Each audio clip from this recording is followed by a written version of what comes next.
हम दूरदर्शन पर बोलेंगे, हम दूरदर्शन पर बोलेंगे, हम समर्थ शक्तिवान, हम एक दुर्बल को लाएंगे एक बंद कमरे में। उससे पूछेंगे तो क्या आप अपाहिज हैं? तो आप क्यों अपाहिज हैं? आपका अपाहिजपन तो दुख देता होगा, देता है? कैमरा दिखाओ इसे बड़ा बड़ा। हाँ तो बताइए आपका दुख क्या है? जल्दी बताइए, वह दुख बताइए। बता नहीं पाएगा। सोचिए, बताइए, आपको अपाहिज होकर कैसा लगता है? कैसा यानी कैसा लगता है? हम खुद इशारे से बताएंगे कि ऐसा। सोचिए, बताइए, थोड़ी कोशिश करिए। यह अवसर खो देंगे? आप जानते हैं कि कार्यक्रम रोचक बनाने के वास्ते हम पूछ पूछ कर उसे रुला देंगे। इंतजार करते हैं आप भी उसके रो पड़ने का। करते हैं? यह प्रश्न पूछा नहीं जाएगा। फिर हम पर्दे पर दिखलाएंगे फूली हुई आंख की एक बड़ी तस्वीर, बहुत बड़ी तस्वीर, और उसके होठों पर एक कसमसाहट भी। आशा है आप उसे ही उसकी अपंगता की पीड़ा मानेंगे। एक और कोशिश। दर्शक जरा धीरज रखिए। देखिए, हमें दोनों को एक संग रुलाने हैं, आप और वह दोनों। कैमरा बस करो, नहीं हुआ, रहने दो। पर्दे पर वक्त की कीमत है। अब मुस्कराएंगे हम। आप देख रहे थे सामाजिक उद्देश्य से युक्त कार्यक्रम। बस थोड़ी सी कसर रह गई। धन्यवाद। नमस्कार, मैं हूं मनोज कुमार, आपका हिंदी टीचर। आप देख रहे हैं ज्ञान समग्र चैनल पर हिंदी क्लासेस। आज की वीडियो में हम पढ़ेंगे रघुवीर सहाय की कविता कैमरे में बंद अपाहिज। रघुवीर सहाय की कविता कैमरे में बंद अपाहिज सीबीएसई के कक्षा 12वीं के आधार पाठ्यक्रम में पढ़ने के लिए प्रस्तावित है। इस कविता के माध्यम से कवि ने बदलते हालात और व्यावसायिक दबाव के कारण मीडिया में बढ़ रही संवेदनहीनता पर गहरा व्यंग किया है। कविता बहुत ही सरल, सपाट और गद्यात्मक है, लेकिन इसमें छिपा हुआ व्यंग काफ़ी तीखा है। कविता की व्याख्या को हम विस्तार से पढ़ें, इससे पहले आइए हम मीडिया पर चर्चा करते हैं। मीडिया का दायित्व क्या है और आज बदलते हालात में मीडिया क्या कुछ कर रहा है। हिंदी में मीडिया का मतलब होता है जन संचार माध्यम, अर्थात ऐसी संस्थाएं, ऐसे संगठन जो सूचनाओं को, खबरों को पूरी जनता तक पहुंचाते हैं, सरकार तक पहुंचाते हैं। आप पढ़ते रहे हैं कि लोकतंत्र में मीडिया को चौथा स्तंभ कहा जाता है। क्यों लोकतंत्र में मीडिया को चौथा स्तंभ कहा जाता है? हमारा देश एक लोकतांत्रिक देश है और लोकतंत्र का चौथा स्तंभ मीडिया है, तो बाकी 3 स्तंभ कौन कौन से हैं? आप जानते हैं कि लोकतंत्र के 3 प्रमुख स्तंभ हैं, न्यायपालिका, विधायिका और कार्यपालिका। तो फिर मीडिया को चौथा स्तंभ क्यों कहा गया? मीडिया को चौथा स्तंभ इसलिए कहा गया कि लोकतंत्र में जो सरकार होती है वो जनता के द्वारा चुने हुए प्रतिनिधि चलाते हैं। तो ऐसे में जो प्रतिनिधि एक बार जनता के द्वारा चुन दिए जाते हैं, वो क्या कर रहे हैं सरकार में बैठ कर के, जनता के लिए कौन सी नीतियां ला रहे हैं, जनता के हितों के लिए काम कर रहे हैं या नहीं कर रहे हैं, या केवल अपना फायदा देख रहे हैं, इन सारी खबरों को वो जनता तक पहुंचाए। ये मीडिया का दायित्व है। साथ में मीडिया का यह भी दायित्व है कि जनता की समस्याएं क्या हैं, जनता की तकलीफें क्या हैं, जनता क्या चाहती है, इन आकांक्षाओं, इच्छाओं और समस्याओं को सरकार तक पहुंचाए ताकि सरकार उसका समाधान कर सके। मीडिया में इलेक्ट्रॉनिक मीडिया भी आती है, प्रिंट मीडिया भी आती है। जितने भी समाचार पत्र हैं, अखबार हैं, पत्रिकाएं हैं, ये सब प्रिंट मीडिया के अंतर्गत हैं। इसी तरह टेलीविज़न पर, रेडियो पर, इंटरनेट पे जो खबरें प्रसारित करने वाले जितने चैनल हैं, ये सब इलेक्ट्रॉनिक मीडिया के अंतर्गत आते हैं। तो मीडिया का जो आरंभिक उद्देश्य था वो था सूचनाओं को एक जगह से दूसरे जगह पहुंचाना, ताकि लोग एक जगह की खबरों के बारे में दूसरे जगह के लोग जो अवेयर हो सकें, जागरूक हो सकें। इससे आपस में लोगों के भीतर एक जुड़ाव बने और इसी से राष्ट्रीय भावना का विकास होता है। जब हम एक जगह रहते हुए दूसरे जगह की खबरों को, अपने देश के अलग अलग हिस्से की खबरों को, अलग अलग वर्गों की खबरों को जब हम जानेंगे तो उनके प्रति हमारा जुड़ाव बढ़ेगा। इससे राष्ट्रीय भावना का विकास होगा और साथ में जनता की समस्याओं, तकलीफों को सरकार जान सकेगी और सरकार के नीतियों और नियमों और कार्यों को जनता जान सकेगी, जिससे जनता जागरूक रहे अपने अधिकारों के प्रति और अपने कर्तव्यों के प्रति, और वो सरकार को अगली बार चुनने के लिए सही निर्णय ले सके। एक और इन्हीं कार्यों के बीच मीडिया का एक और दायित्व है कि समाज में अलग अलग जो वर्ग हैं, अलग अलग जो समूह हैं, उनकी अपनी मजबूरियां, अपनी समस्याएं, अपनी तकलीफें अलग अलग होती हैं। उन तकलीफों को भी वो समाज के व्यापक वर्ग तक पहुंचाए और सरकार तक पहुंचाए, ताकि उस छोटे समूह की जो तकलीफें हैं, समस्याएं हैं, वो समाज के व्यापक वर्ग के लोग और सरकार मिल करके उसके प्रति संवेदनशील हों, उसका समाधान करें। ये छोटे वर्ग क्या हो सकते हैं? जैसे किसान वर्ग, किसान समाज का एक छोटा सा वर्ग है। मजदूर वर्ग, मजदूर भी समाज का एक वर्ग है। इसी तरह से छोटा व्यापारी वर्ग, दुकानदार वर्ग, कर्मचारी वर्ग, ये समाज में अलग अलग वर्ग हैं और समाज के इन अलग अलग वर्गों की अपनी अपनी समस्याएं हैं, अपनी अपनी तकलीफें हैं। मीडिया का ये भी दायित्व है कि इन अलग अलग वर्गों की जो अपनी समस्याएं हैं और जो इसमें इन अलग अलग वर्गों की जो पीड़ा है उसको भी वो जनता तक पहुंचाए, समाज के व्यापक हिस्से तक पहुंचाए, सरकार तक पहुंचाए, जिससे लोग संवेदना के साथ उनकी समस्याओं के साथ जुड़ें और उसको दूर करने के लिए, उसका समाधान करने के लिए प्रयास करें। मीडिया यह काम करती भी है, लेकिन आज धीरे धीरे हालात बदल रहे हैं।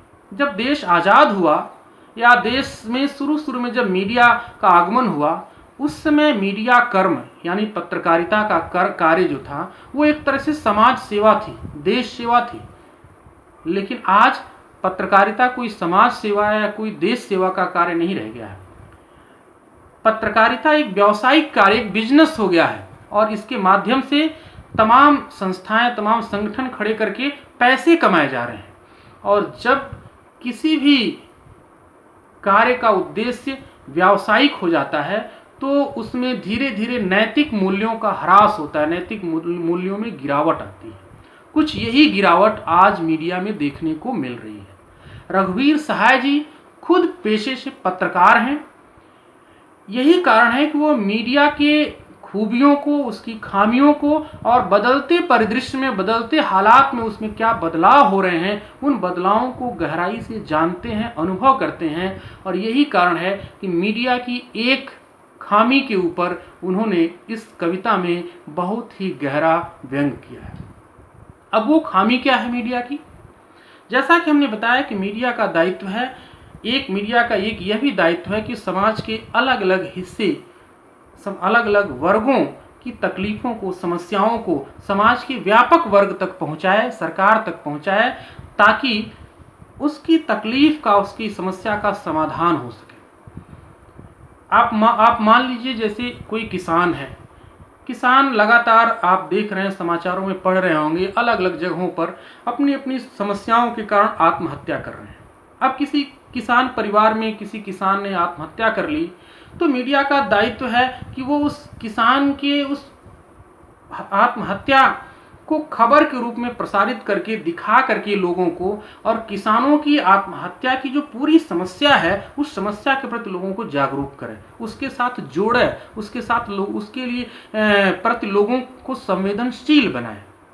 इसके लिए कई सारे कार्यक्रम आप देखते हैं। जब भी कोई किसान कहीं आत्महत्या करता है तो खबरों में दिखाया जाता है किसान के परिवार वाले के किसी व्यक्ति को बुलाया जाएगा, टीवी चैनल पर बैठा करके टीवी चैनल वाले उसका इंटरव्यू लेते हैं, उससे तरह तरह के सवाल करते हैं कि क्यों आपके घर में आपके जो भी चाचा, ताऊ या भाई जो भी थे, उन्होंने क्यों आत्महत्या की, उस आत्महत्या का कारण क्या था, ये तमाम सवाल पूछे जाते हैं।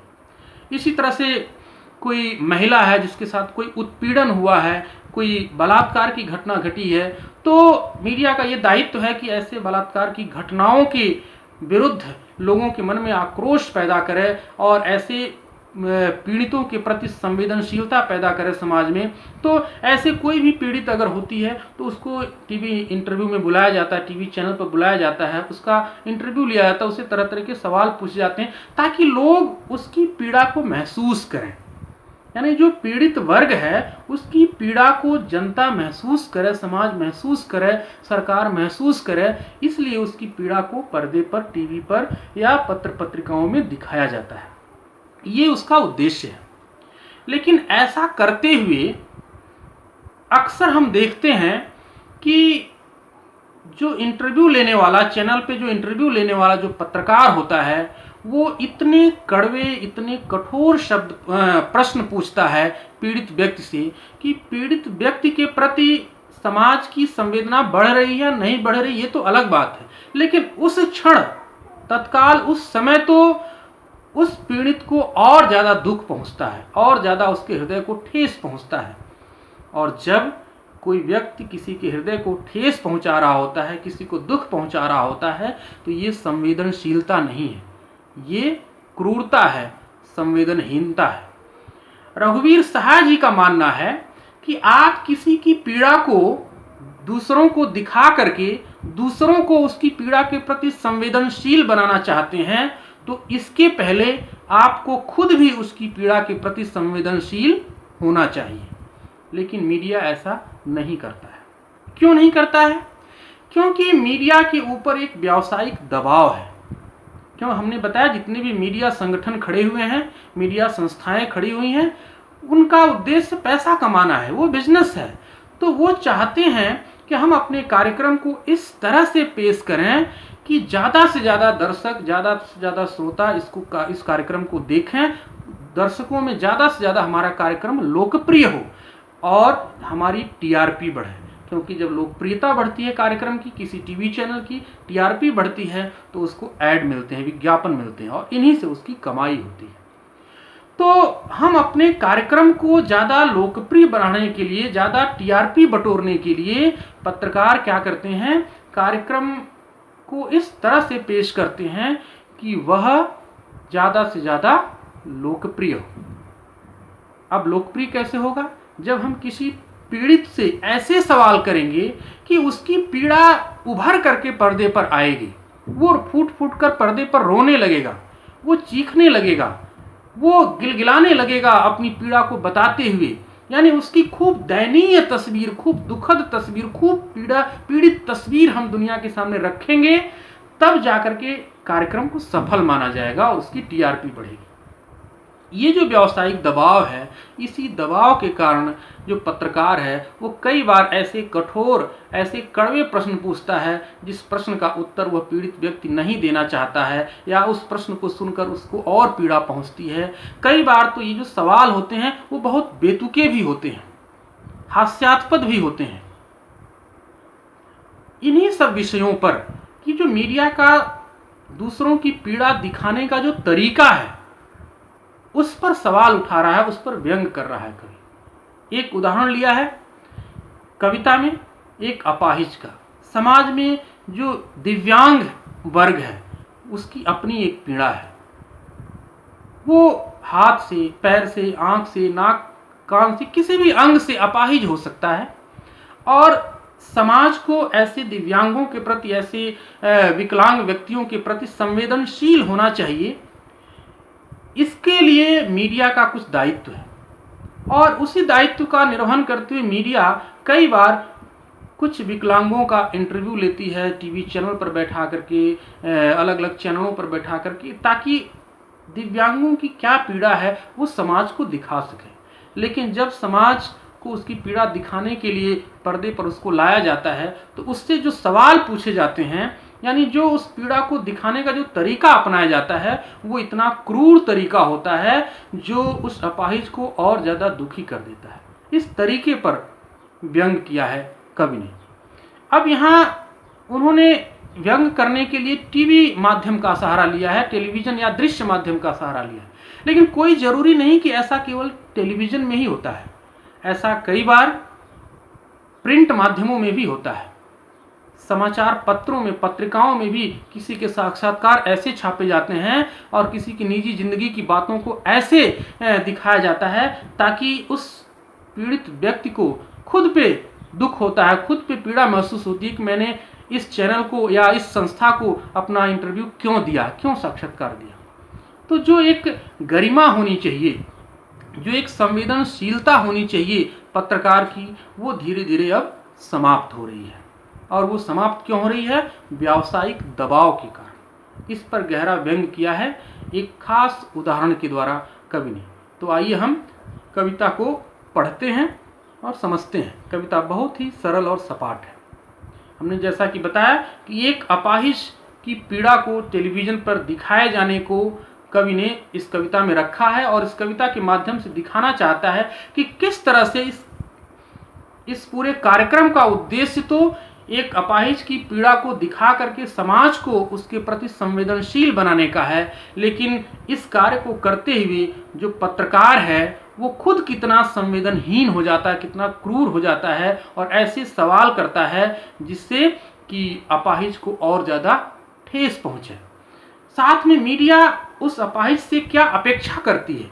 मीडिया अपेक्षा करती है कि अपनी पीड़ा को बताते हुए वो अपाहिज रोए, गिलगिलाए और उसकी आंखों से आंसू बहें ताकि उसको जूम करके, बड़ा बड़ा करके पर्दे पे दिखाया जा सके और वो जो दर्दनाक दृश्य है वो लोगों की, दर्शकों की आंखों तक पहुंचे और दर्शक उस कार्यक्रम को सफल माने, उसकी कार्यक्रम की लोकप्रियता बढ़े, उसकी टीआरपी बढ़े।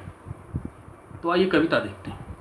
कह रहा, हम दूरदर्शन पर बोलेंगे, हम समर्थ शक्तिवान, हम एक दुर्बल को लाएंगे एक बंद कमरे में। हम मतलब मीडिया के लिए कह रहा है, टीवी चैनल के लिए कवि कह रहा है कि खुद टीवी चैनल का एक तरह से मीडिया का प्रतिनिधि है कवि। तो वो जो मीडिया कौन है उसको हम शब्द से व्यक्त कर रहा है।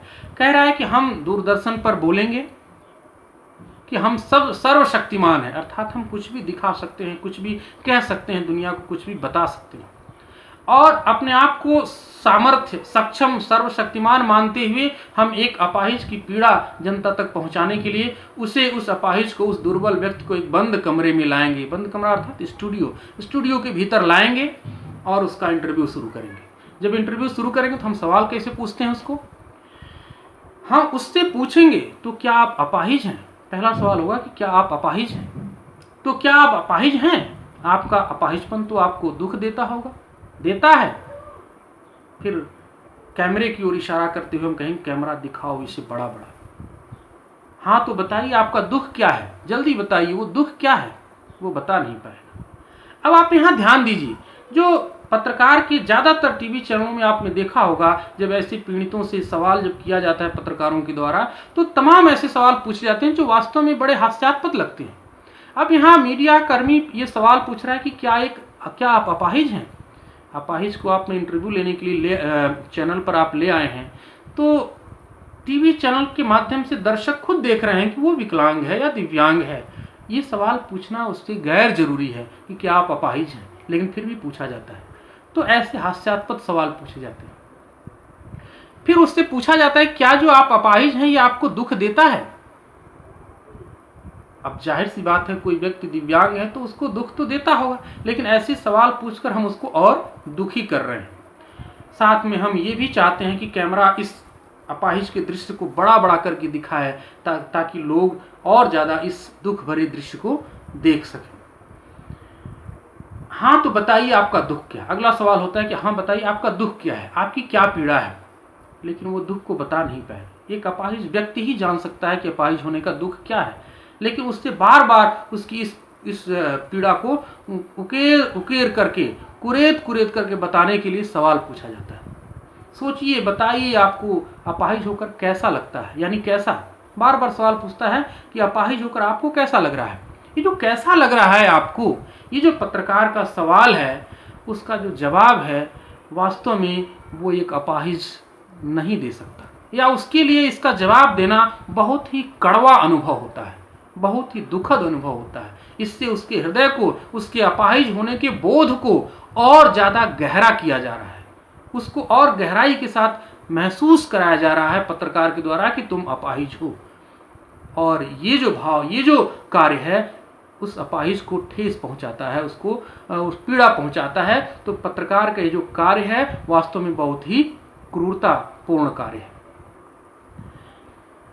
अंत में वो बता नहीं पाता है अपनी इस पीड़ा को, उसकी होठों में कसमसाहट बस दिख के रह जाती है।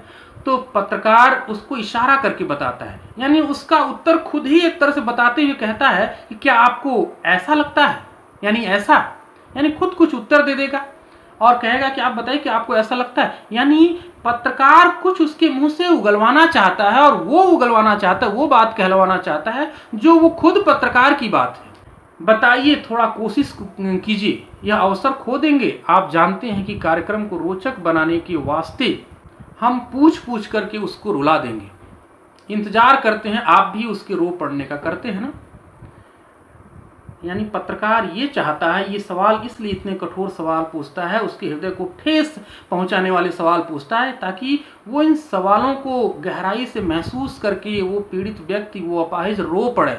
और जब पर्दे पर वो रो पड़ेगा और उसकी आंखों में आंसू देखकर दर्शक भी रो पड़ेंगे, तो उसका कार्यक्रम सफल माना जाएगा।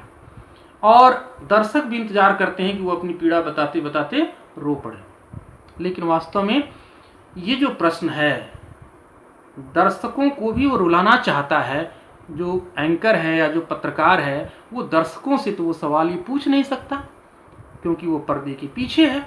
इसलिए वो बार बार ऐसे सवाल उस अपाहिज से ही पूछता है, ताकि उन सवालों का कुछ जवाब तो वो दे।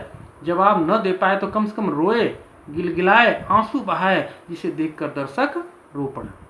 उसके बाद फिर हम पर्दे पर दिखलाएंगे फूली हुई आंख की एक बड़ी तस्वीर, बहुत बड़ी तस्वीर, उसके होठों पर कसमसाहट भी। आशा है आप उसे उसकी अपंगता की पीड़ा मानेंगे। कभी कहता है, अगर वो कुछ भी अपनी पीड़ा को बयान नहीं कर पाएगा, तब भी कोशिश हम ये करते हैं, या पत्रकार ये कोशिश करता है कि उसकी आंखों को बड़ी बड़ी जूम करके दिखाया जाए, जिन आंखों में गहरा दर्द छिपा हुआ है, गहरी पीड़ा छिपी हुई है। उसके होठों को बड़ा बड़ा जूम करके पर्दे पे दिखाया जाए, जिसमें एक कसमसाहट है, एक बेचैनी है, कुछ अपनी पीड़ा को व्यक्त करने की, अपने दुख को कहने की, लेकिन वो कह नहीं पा रहा है। और मीडिया एंकर ये अपेक्षा करता है कि शायद ये जो फूली हुई आंख की तस्वीर है, उसके होठों की कसमसाहट है, और इसमें जो भरा हुआ दर्द है, जो छिपा हुआ दर्द है, इसी से दर्शक जो है उसकी पीड़ा को महसूस कर पाएंगे। एक और कोशिश, धीरज रखिए, देखिए हम दोनों एक संग रुलाने हैं। एक और कोशिश अंत में करता है कि दोनों को एक साथ रुलाए। दोनों कौन? उस अपाहिज को और साथ में अपने दर्शकों को, दोनों को एक साथ रुलाने के लिए एक और कोशिश मीडिया कर्मी करता है, लेकिन उसमें सफल नहीं होता है, क्योंकि वो अपाहिज व्यक्ति अपनी पीड़ा व्यक्त करते हुए चैनल पर रो नहीं पाता है। फिर वो कैमरे की ओर इशारा करके कहता है कि कैमरा बस करो, नहीं हुआ, रहने दो, पर्दे पर वक्त की कीमत है। जो पर्दे पर वक्त की कीमत है, इसमें भी बड़ा गहरा व्यंग छिपा हुआ है। क्योंकि अपाहिज को जिस उद्देश्य से वो इंटरव्यू के लिए लाया था कि ताकि अपाहिज चैनल पे अपनी पीड़ा व्यक्त करेगा, रोएगा, अपनी दयनीय दशा दिखाएगा, तो उसका कार्यक्रम सफल होगा, उसकी टीआरपी बढ़ेगी। वास्तव में वो उद्देश्य पूरा नहीं हुआ। इसलिए केवल उसकी सूजी हुई आंखों को, फूली हुई आंखों को, उसके कसमसाते होठों को दिखाकर ही उसने कार्यक्रम को अपना पूरा मान लिया, और कहता कि अब और समय बर्बाद नहीं करेंगे इस कार्यक्रम को दिखाने में, क्योंकि पर्दे पर वक्त की कीमत है। हम कोई और कार्यक्रम दिखाएंगे और वो सफल होगा तो उससे हमें टीआरपी मिलेगी, पैसा मिलेगा। अंत में कार्यक्रम को समाप्त करते हुए एंकर जो है वो मुस्कुराते हुए कार्यक्रम की समाप्ति करेगा और क्या कहेगा कि आप देख रहे थे सामाजिक उद्देश्य से युक्त कार्यक्रम, और मन में सोचेगा कि बस थोड़ी सी कसर रह गई। फिर बोलेगा धन्यवाद। तो कहने का मतलब है कि एंकर जो एक पीड़ित व्यक्ति की पीड़ा को दर्शकों तक पहुंचा रहा है और दर्शकों से अपेक्षा कर रहा है कि दर्शक उस पीड़ा के साथ जुड़ें, उसको महसूस करें, लेकिन खुद उस पीड़ा के प्रति संवेदनशील नहीं है।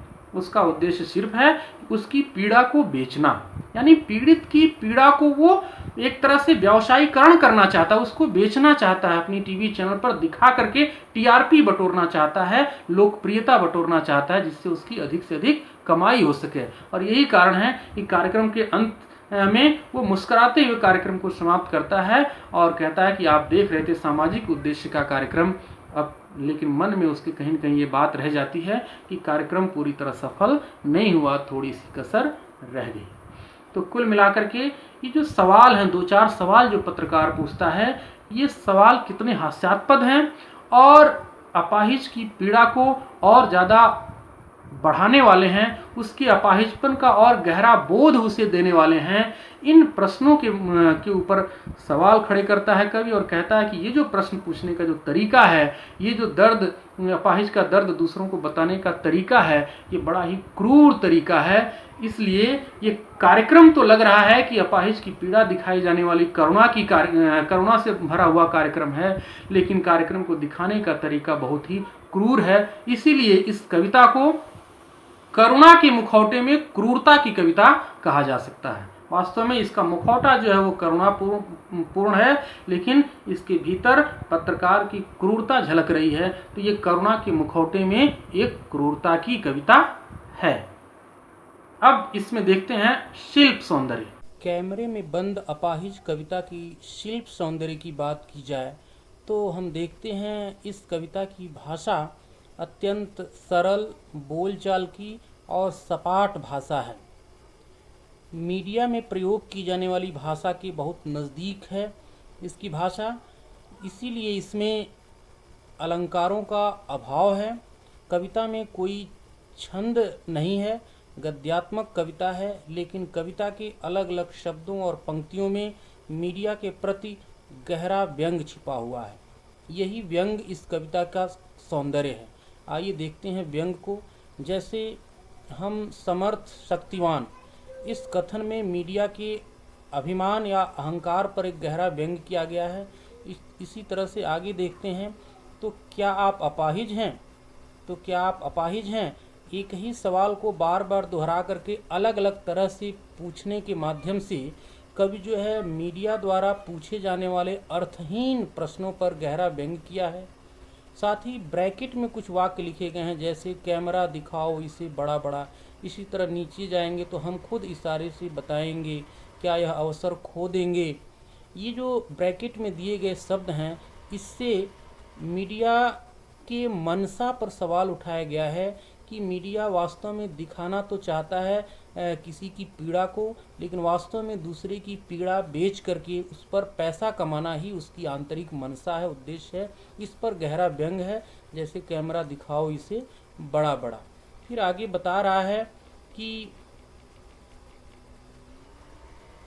आप खुद इशारे से बताएंगी कि क्या ऐसा।